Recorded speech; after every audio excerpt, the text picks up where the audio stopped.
شیرجان شیرجان بخیر.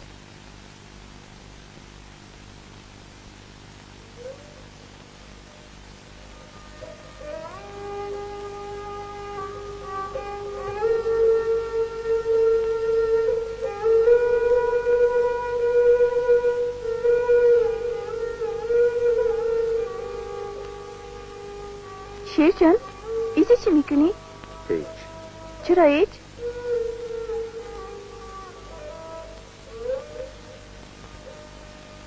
خدایا بندگی اونا کارت هستن، دوی ما قبول کن، اینا رو به مراد دلشان برسن.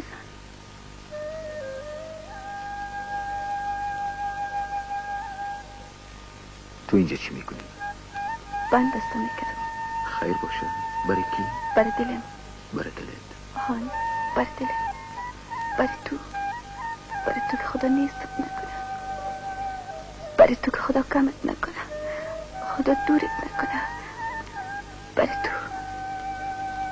طاهره جان، تو وقتا پیش روی تعلیم واقع بودی، حال خواست چشمای پریده، خوراکم کم و رنگم زرد شده. دیگه چی میخوای؟ خودته، جان جورته. اوگا پام از دوستی بود. آلیا حال چی؟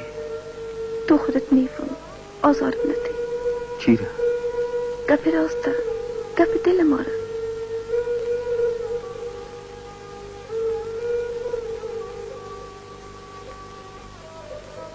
دیگه گپ ما بین ما نیست.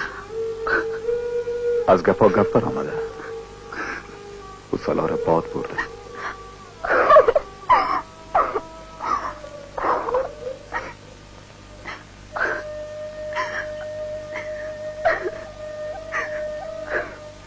ها ما و مامود شیر راستی که تو شیر بودی، ما خطا کردیم. گذشته را صلوات، پس از این بیادر قرآنی استیم.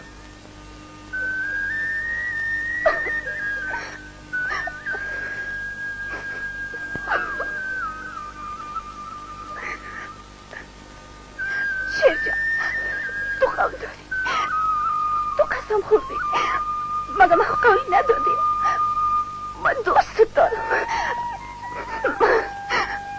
من دوست دارم، من خواستر خواهید هستم. طاهره جان، دیدار ما به قیامت.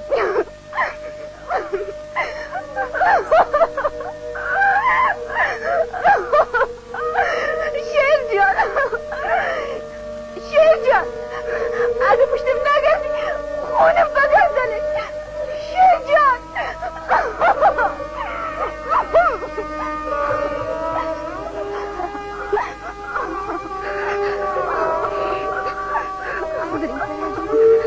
بریم